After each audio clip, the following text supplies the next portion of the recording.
Hello, this is the Sankofa Pan African series.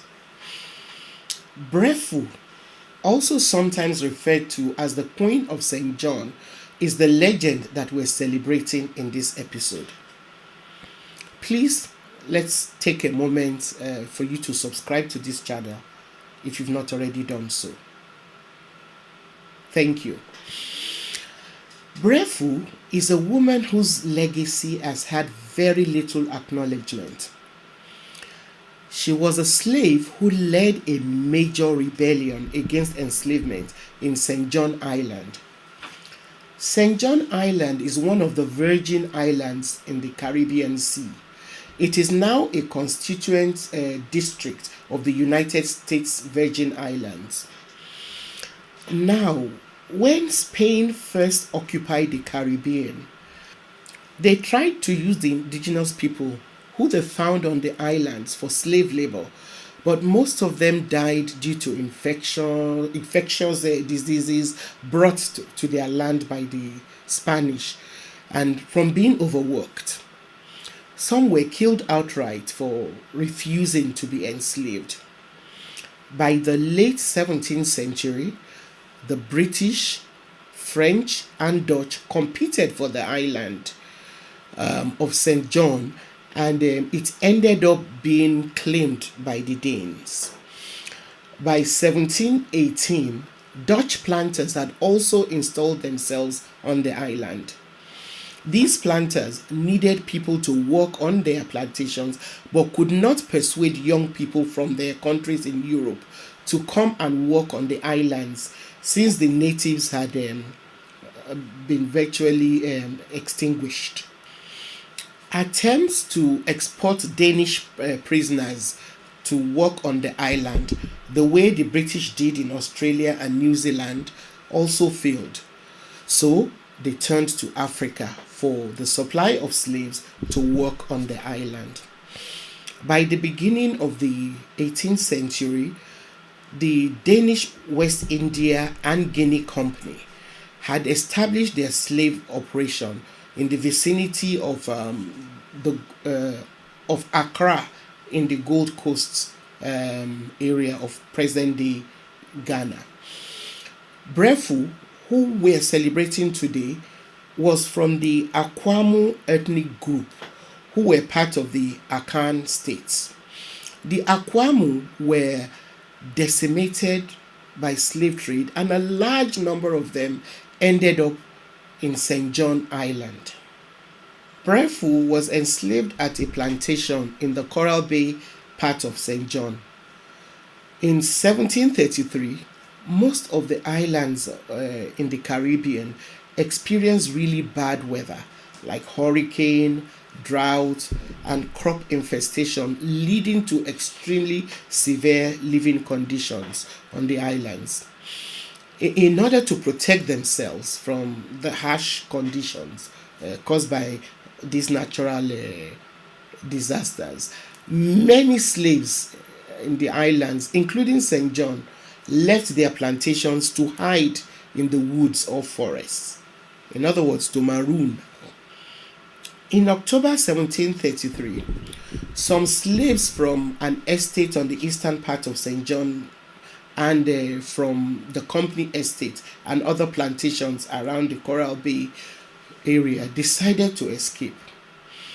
Now, in order to stop the enslaved people from escaping and forming independent maroon communities, the Europeans passed the Slave Code of 1733.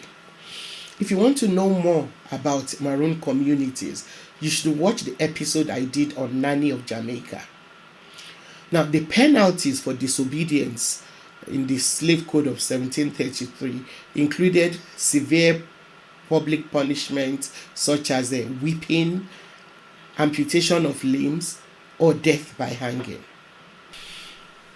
Like Breffu, most of the Akwamu people who were captured and sold into slavery were nobles, wealthy merchants, or other powerful members of their society before they were captured.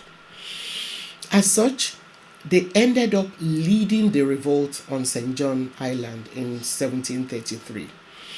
The leaders of the insurrection, including Breffu, started meeting regularly at night to develop a plan. They came up with a strategy to start a revolt, take control of the island, and rule it. So on the 23rd of November 1733, the insurrection started with open acts of rebellion by slaves working in the Coral Bay plantation. An hour later, other slaves joined the insurrection, pretending to be coming to the fort at the Coral Bay to make regular deliveries. The slaves who joined the ones at the Coral Bay plantation had hidden knives which they used to kill most of the soldiers at the fort. After conquering the soldiers, a group of rebels stayed at the fort to maintain control. Another group took control of the estates in the Coral Bay area after hearing pre-arranged signal shots from the fort's cannon. On hearing the signal of the cannon, Breffu entered the main house on the estate on which she had been enslaved and killed both her master and his wife. Taking all the gunpowder and ammunition and accompanied by a fellow slave, Breffu then proceeded to annihilate other slave-owning families that were neighbors of her masters. The slaves killed many of their enslavers on several plantations before moving along to the north shore of the island. They did not destroy any property as they advanced because they intended to take over the estates and resume crop production for their own benefit. While they fought, a white soldier managed to escape and alert the Danish officials. However, the alert was too late, as the slaves managed to take over the fort and fire the cannon from the fort, indicating that they had taken over. A few slave owners managed to escape from the island in their boats, and the Akwamu people took control of most of the island. Under the leadership of Breffu, the plan of taking over the plantation was successful until the early part of 1734, when the French collaborated with the Danes to take back the island. Rather than surrender and become re-enslaved, in April 1734, Breffu and 23 other brave Akwamu rebels committed suicide. After overcoming the rebellion, the French military and many slave owners were shocked to discover that it was Breffu, a woman who had almost single-handedly led such an extended uprising that almost succeeded in taking over the island of St. John permanently. Thank you for watching. Don't forget to subscribe if you've not yet done so. Please help share our videos and like them. See you next time.